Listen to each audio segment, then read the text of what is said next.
আমরা অফলাইনে নির্ণায়ক পড়ানোর সময় যে সমস্ত থিওরিমগুলো বলেছিলাম তার পরবর্তী থিওরিম নির্ণায়কের বৈশিষ্ট্য, প্রপার্টিজ অফ ডিটারমিনেন্ট। কি বলছে? কোনো নির্ণায়কের সারি সময়ের পদগুলি স্তম্ভ বরাবর এবং স্তম্ভ সময়ের পদগুলি সারি বরাবর লিখলে তার মান অপরিবর্তিত থাকে। কোনো নির্ণায়কের সারি সময়ের পদগুলি স্তম্ভ বরাবর এবং স্তম্ভ সময়ের পদগুলি সারি বরাবর লিখলে তার মান অপরিবর্তিত থাকে। তো এখানে খেয়াল করতে হবে, ম্যাট্রিক্সে আমরা যখন পড়েছিলাম পরিবর্ত ম্যাট্রিক্সের ক্ষেত্রে দুটো কেস আসতো, একটা প্রতিসম ম্যাট্রিক্স আর একটা বিপ্রতিসম ম্যাট্রিক্স। তো শুধুমাত্র নির্ণায়কের ক্ষেত্রে পরিবর্তন নিলে তার মানটা একই থাকবে, নির্ণায়কের কোনো পরিবর্তন হবে না। যদি একটা উদাহরণ ভাবি, ডেল সমান determinant A1 B1 C1 A2 B2 C2 A3 B3 C3, তাহলে তার পরিবর্তনটা যদি ডেল ড্যাশ করি, রো কলামগুলোকে চেঞ্জ করব, তাহলে অর্থাৎ ফার্স্ট কলামটা হয়ে যাবে A1 B1 C1 A2 B2 C2 A3 B3 C3। তাহলে আমরা থিওরিম থেকে বলতে পারবো ডেলের যা ভ্যালু ডেল ড্যাশের ভ্যালুও সেম। ওকে, পরবর্তী প্রপার্টি বলছে কোনো নির্ণায়কের দুটি সংলগ্ন সারি অথবা দুটি সংলগ্ন স্তম্ভ যদি পরস্পর স্থান পরিবর্তন করে তবে নির্ণায়কের সাংখ্যমান একই থাকে কিন্তু চিহ্ন পরিবর্তিত হয়। ঠিক আছে, অর্থাৎ আমরা ডেল সমান একটা নির্ণায়ক কল্পনা করে নিচ্ছি জেনারেলভাবে A1 B1 C1 A2 B2 C2 A3 B3 C3, একটা নির্ণায়ক কল্পনা করে নিচ্ছি। তাহলে দুটি সংলগ্ন রো বা সংলগ্ন কলাম যদি ইন্টারচেঞ্জ করে, তাহলে কোনো একটা স্টেপে আমরা পরপর দুটো সারি অথবা দুটো স্তম্ভকে ইন্টারচেঞ্জ করতে পারি।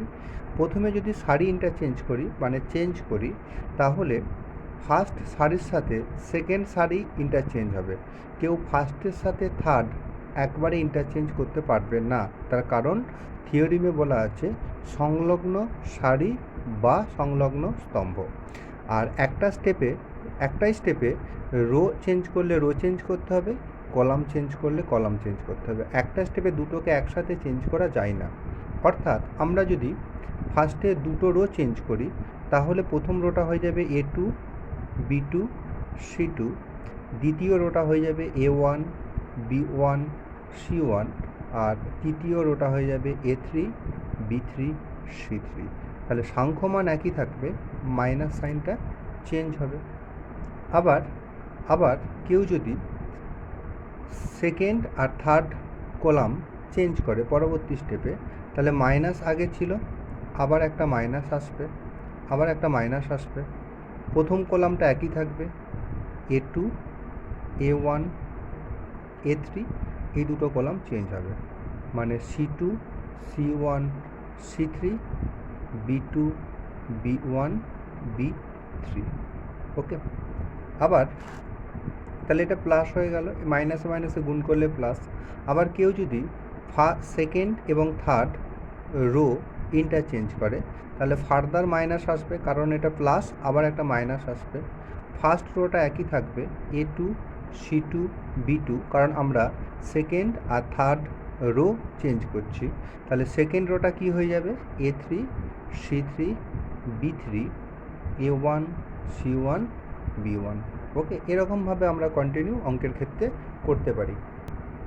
পরবর্তী প্রপার্টি বলছে, ধর্মটা বলছে কোনো নির্ণায়কের দুটি সারি অথবা দুটি স্তম্ভ পরস্পর অভেদ মানে একই রকম যদি হয়ে যায়, তার মানটা আমরা না বের করে বলতে পারি মানটা হবে 0। যেমন উদাহরণ, দুটো নির্ণায়ক দেওয়া আছে, del1 নির্ণায়ক 1 2 3 1 2 3 4 0 2। তাহলে এই del1 নির্ণায়কে আমরা দেখতে পাচ্ছি ফার্স্ট এবং সেকেন্ড দুটো রো ইকুয়াল। তাহলে আমরা এই ধর্ম থেকে বলতে পারি ডেল ওয়ান নির্ণায়কটার মান হয়ে যাবে 0। একই রকমভাবে ডেল টু নির্ণায়ক 114550333। তাহলে দেখতে পাচ্ছি ফার্স্ট কলামের সাথে সেকেন্ড কলাম ইকুয়াল, তাহলে ডেল টু নির্ণায়কের ভ্যালু হয়ে যাবে 0। ওকে, পরবর্তী যেটা বলছে কোনো নির্ণায়কের একটি সারি অথবা একটি স্তম্ভের প্রত্যেকটি পদকে একটি ধ্রুবক রাশি দ্বারা গুণ করা হলে নির্ণায়কটি ওই ধ্রুবক রাশির গুণিতক হয়। বলছে আমরা যখন ম্যাট্রিক্স পড়েছিলাম, একটা ম্যাট্রিক্সকে কনস্ট্যান্ট দিয়ে গুণ করার অর্থ ছিল ম্যাট্রিক্সের প্রতিটা এলিমেন্টকে ওই কনস্ট্যান্ট দ্বারা গুণ, কিন্তু নির্ণায়কের ক্ষেত্রে ওটা ঠিক ভিন্ন হবে। অর্থাৎ ডেল একটা নির্ণায়ক দেওয়া আছে, তাহলে ডেল নির্ণায়কটাকে যদি একটা কনস্ট্যান্ট কে দ্বারা গুণ করি, তাহলে এই নির্ণায়কটার কোনো একটা পার্টিকুলার রো বা কোনো একটা পার্টিকুলার কলামে আমরা সেটাকে মাল্টিপ্লিকেশান করব। তাহলে অর্থাৎ ডেল নির্ণায়কটা কে দিয়ে গুণ করে ডেল ওয়ান যদি আমরা পাই, তাহলে আমরা দেখতে পাচ্ছি সেকেন্ড রোতে কেটাকে মাল্টিপ্লিকেশান করা হয়েছে। অর্থাৎ ম্যাট্রিক্সের সাথে নির্ণায়কের এই জায়গাতে যেটা বেসিক্যালি পার্থক্য, কনস্ট্যান্ট গুণ করলে ম্যাট্রিক্সের প্রতিটা এলিমেন্টের মধ্যে গুণ করতে হতো, কিন্তু নির্ণায়কের ক্ষেত্রে যে কোনো একটা রো বা যে কোনো একটা কলামের মধ্যে কনস্ট্যান্টটা গুণ হবে। ওকে, পরবর্তী নির্ণায়কের ক্ষেত্রে যে ধর্মটা দেওয়া আছে, এই ধর্মটা খুবই ভীষণ ইম্পর্টেন্ট। কারণ নির্ণায়কের যখন মান বের করতে দেবে, তখন যদি বলা থাকে বিস্তৃত করে প্রমাণ করো, বা যদি বলা না থাকে যে বিস্তৃত না করে মান বের করো না, তাহলে সেক্ষেত্রে নির্ণায়কটাকে আমরা ভেঙে বা বিস্তৃত করে মান বের করব।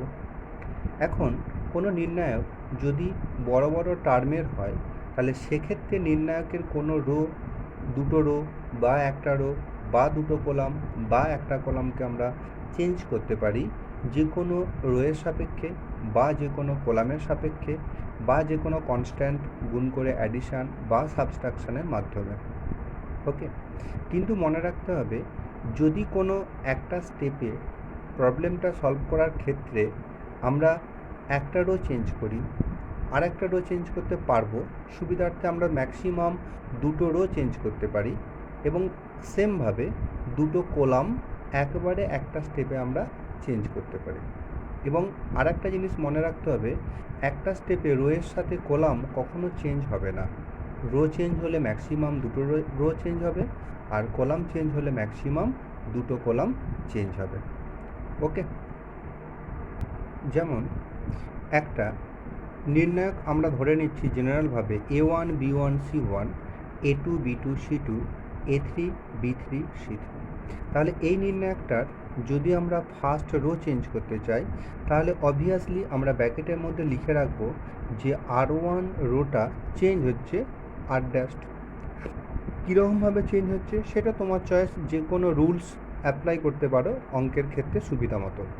আমি যদি বলি যে R1টা চেঞ্জ করছি R1-এর সাথে কে একটা কনস্ট্যান্ট R2 এর সাথে গুণ করে যোগ করছি, তাহলে সেক্ষেত্রে R1টা কী হবে, A1 প্লাস যোগ হবে কে A2, কে A2কে একই রকমভাবে B1 প্লাস B2কে একই রকমভাবে C1 প্লাস C2কে। যেহেতু একটা রো চেঞ্জ করেছি, তাহলে অবভিয়াসলি পরবর্তী ক্ষেত্রে যেগুলো থাকবে সেগুলো একই রকমভাবে আমরা রেখে দিতে পারি। এটা আবার কেউ যদি পরবর্তী ক্ষেত্রে আবার চেঞ্জ করে যে ম্যাক্সিমাম দুটো বা ম্যাক্সিমাম কলামকে চেঞ্জ করতে পারে, তাহলে সেক্ষেত্রে সবসময় যে কন্ডিশানটা আমরা অ্যাপ্লাই করছি পাশে ব্র্যাকেটের মধ্যে কন্ডিশানটাকে লিখে রাখবো।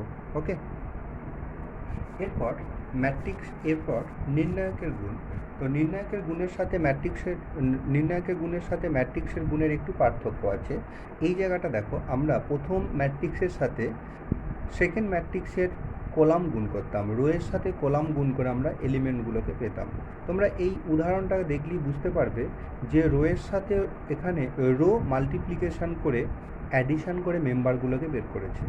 অর্থাৎ বেসিক পার্থক্য যেটা, নির্ণায়কের সাথে ম্যাট্রিক্সের মাল্টিপ্লিকেশানে নির্ণায়কের সঙ্গে নির্ণায়কের ক্ষেত্রে রো এর সাথে রো মাল্টিপ্লিকেশান হবে। ওকে, রো এর সাথে রো মাল্টিপ্লিকেশান।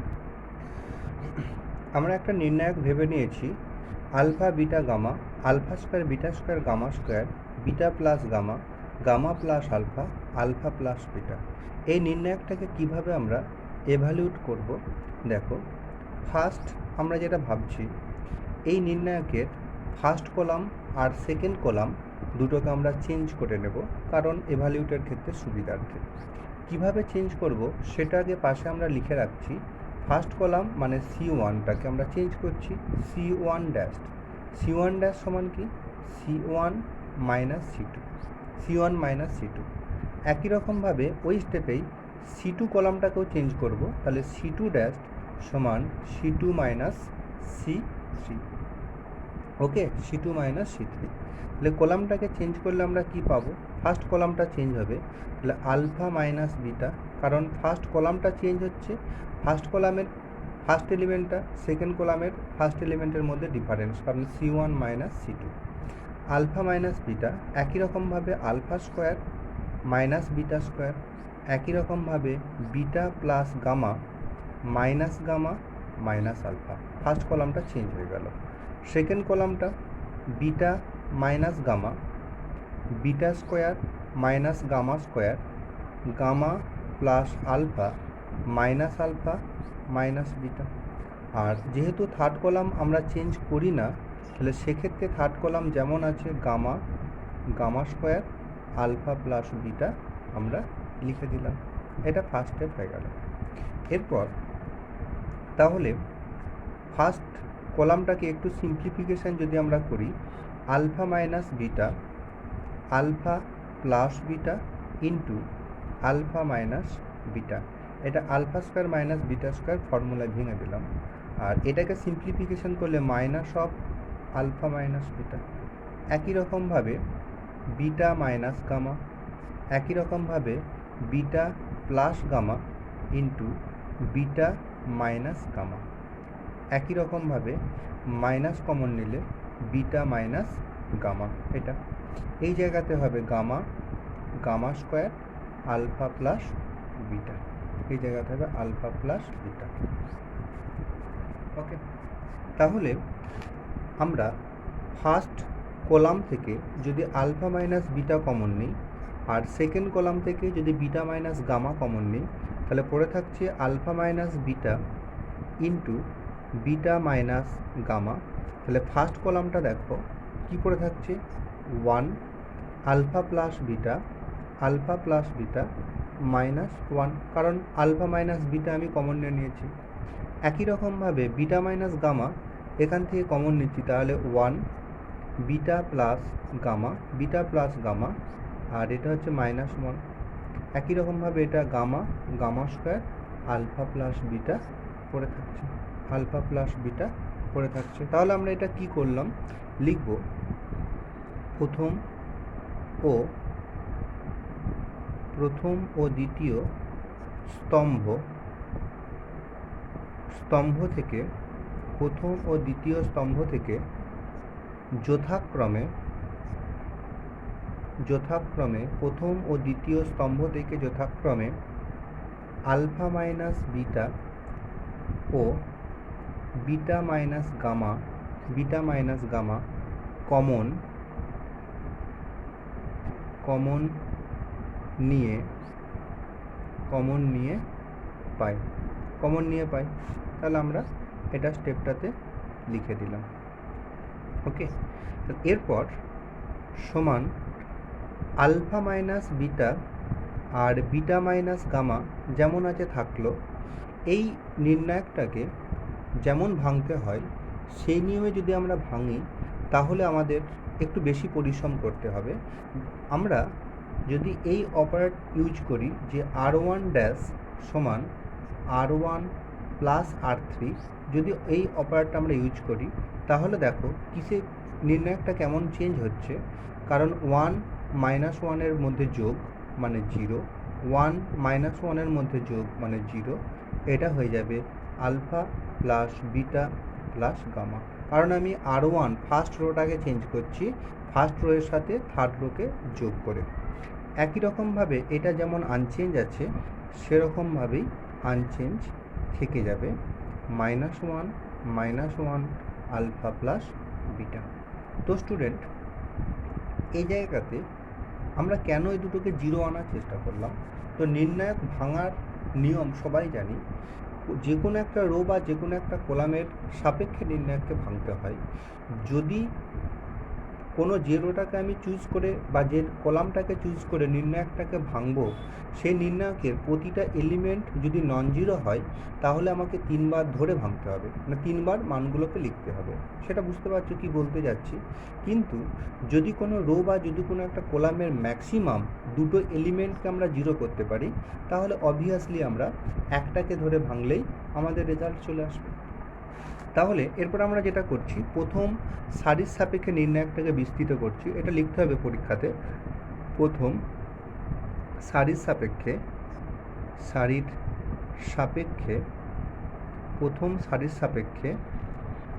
বিস্তৃত করে পাই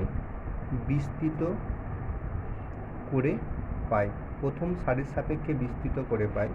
তাহলে সেক্ষেত্রে আমরা কি পাবো?